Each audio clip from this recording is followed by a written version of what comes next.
Hello viewers, welcome to खरी बात with Rahul Chaudhary. मैं हूं रजनीश कुमार।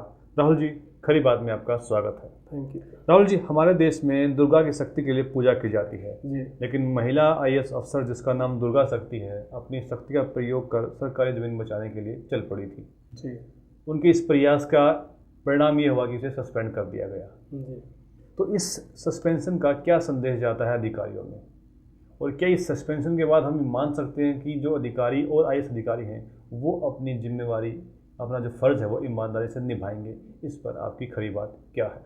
देखिए, दुर्गा शक्ति एक नई आईएएस ऑफिसर है जी और अभी अभी उनकी अपॉइंटमेंट एसडीएम के तौर पे नोएडा में हुई थी, जी। जहाँ तक मेरी जानकारी मैंने इकट्ठी की है। हम्म।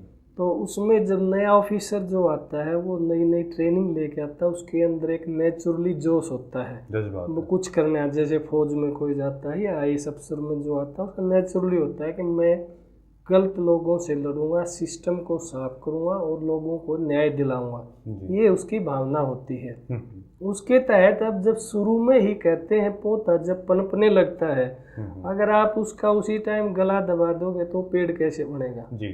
तो वो तो उसकी ग्रोथ तो वहीं रुक जाएगी। ठीक बात। तो ये भी एक इसी तरह का मुझे लग रहा है। अब ये आईएएस अफसर ने क्या गलत काम किया? देखिए, सरकारी प्रॉपर्टी बचाने का पुलिस का और इनका अधिकारियों की जिम्मेवारी होती है। जी। इसको किसी ने रिपोर्ट दी कि एक सरकारी ज़मीन पे कोई मस्जिद बना रहा है, वो चाहे मंदिर हो चाहे मस्जिद हो, सरकारी ज़मीन बगैर परमिशन के, सुप्रीम कोर्ट की इजाज़त है, ऑर्डर है कि उसके बगैर कोई कुछ नहीं वहाँ पे कंस्ट्रक्शन काम कर सकता। जी। ये उसी रूल को फॉलो कर रही थी जो कि इनकी ड्यूटी थी, जिसके लिए इनको वहाँ पे अपॉइंट किया गया है। अपना फर्ज निभा रही थी और उसमें उसने कोई गलती नहीं की, वो अपने फर्ज निभाने के लिए वहाँ गई। जी। उसने गिराई भी नहीं, दीवार को गिराया भी नहीं, उसने लोगों को सिर्फ ये बताया, जो कि अभी अंडर कंस्ट्रक्शन थी, बनी भी नहीं थी, शायद को 2-4 फुट ही उसका कंस्ट्रक्शन हुआ था। उसने लोगों को यही समझाया कि देखिए आप गलत निर्माण कर रहे हैं, ज़मीन सरकारी है, या तो आप इसकी मंजूरी ले आइए जी। या फिर इसको गिरा दीजिए, आप ये कंस्ट्रक्शन नहीं कर सकते। ठीक है। और लोगों ने उनकी बात मान के अपने आप वो दीवार गिरा भी दी। चूँकि धार्मिक भावना से जुड़ा मामला था, उसने भी अपनी समझ से सही काम किया। उसने जाते ही कोई बुलडोजर या कुछ ले जाके उसको आनंद फानंद में गिराया नहीं है। जी। लोगों को इकट्ठा किया, उनको समझाया, कानून समझाया और उस समझ के तहत लोग भी मान गए कि ठीक है, हम रोक देते हैं, मंजूरी लाएंगे, मिलगी तो बनाएंगे, नहीं तो नहीं बनाएंगे। अब उसके बाद मामला दफा वहाँ से हो गया, वो वापस आ गई, लेकिन कुछ ही देर में उनको सस्पेंशन का ऑर्डर मिल गया। जी। तो इससे क्या आ जाएगा असर? जो नए ऑफिसर उसके बाद आएंगे, इसको तो छोड़ो, जो और भी आएंगे, तो वो 4 बार ऐसे अपनी ड्यूटी निभाने से पहले सोचेंगे कि भाई जब ईमानदारी से काम करने की सजा ऐसे मिलती है तो फिर ईमानदारी करेगा ही क्यों? जी। देखिए, देखिए, होना तो ये चाहिए कि ईमानदार ऑफिसर को उसके ईमानदारी के कार्य के लिए प्रोत्साहन मिलना चाहिए। इनाम ना मिले ना दो, क्योंकि उसकी ड्यूटी थी, लेकिन कम से कम उसकी सराहना तो होनी चाहिए। एग्जाम्पल सेट हो, दूसरों को भी करने का हौसला बने। जो दोनों तरफ रहते हैं ना, करूं ना करूं, तो उनके मन में भी पक्का विश्वास हो जाता है, अगर मैं सही काम करूंगा तो मुझे उसका गलत नतीजा नहीं मिलेगा, बल्कि मुझे को उसका प्रोत्साहन मिलेगा, मेरी वाहवाही होगी, तो उसका एक सही नतीजा जाता है। लेकिन यहाँ इसका उल्टा किया गया। मेरे एक आईएएस अफसर दोस्त हैं, वो मुझे बता रहे थे कि जब मैंने 80s के लास्ट में, दशक में जब आईएएस अफसर की ड्यूटी ज्वाइन की, उस टाइम अगर हम सही काम नहीं करते तो हमें शो कॉज नोटिस मिलता था कि आपने ये काम क्यों नहीं किया। अब अगर हम सही काम करते हैं तो हमें नोटिस मिलता है कि यू काम क्यों कर रहे हो, क्योंकि उसमें फिर उन पे दबाव आ जाता है नेताओं पे, और जो नेताओं के जो वोटर हैं, जो उनके चाहने वाले हैं, उस एरिया में जो लोग होते हैं जिनके खिलाफ वो कार्यवाही होती है, वो ये कहने लग जाते हैं कि जिसको यहाँ से बदलो, ये तो कानून झाड़ रहा है। मतलब कानून का पालन करने वाला अफसर वहाँ कानून झाड़ने वाला बन जाता है। ये तो कानून ही ज़्यादा बन रहा है, तो फिर कानून बनाए क्यों थे? और उस कानून पालन के लिए इतनी मोटी रकम देख के आईएएस अफसर वगैरह तैनात किए जाते हैं। जब उनका पालन ही नहीं होना तो फिर इतना खर्चा उठाने की जरूरत क्या है, जो उनकी मर्जी चलनी है। तो मैं ये सोचता हूँ कि ये सरासर गलत परंपरा पड़ रही है, इनसे नहीं, ये बहुत जगह पे ऐसी पड़ रही है, और इसको जो भी कारण हो, लेकिन ये बहुत गलत हो, ऐसा नहीं होना चाहिए। जी। और एक बडिंग ऑफिसर के साथ तो बिल्कुल भी नहीं होना चाहिए, जिसने भी अपनी करियर की शुरुआत की है तो आगे से वो कुछ भी करने से पहले 4 बार ही सोचेगा अपनी ड्यूटी निभाने से पहले। राहुल जी, आईएएस अफसर दुर्गा शक्ति जमुना हिंडन नदी से सैंड माफिया का शिकंजा दूर कर रही थी। मीडिया में खबर यह है कि सैंड माफिया ने उन्हें अपने रास्ते से हटवाया है। इस पर आपकी खरी बात क्या है? देखिए, अगर सैंड माफिया उनको हटवाना चाहता तो इस मस्जिद का सहारा क्यों लेता? पहली बात तो ये है, अगर सैंड माफिया को ही खुश करने के लिए सीएम ने इनको हटाना था, सस्पेंड करना था, तो वो उनका सस्पेंशन की बजाय सीधा ट्रांसफ़र कर देते। ये सीएम के हाथ में पावर होती है जी, तो वो सीधी तरह से उनका ट्रांसफ़र कर देते, किसी को कुछ पता भी नहीं चलता, दूसरा ऑफिसर आ जाता जी।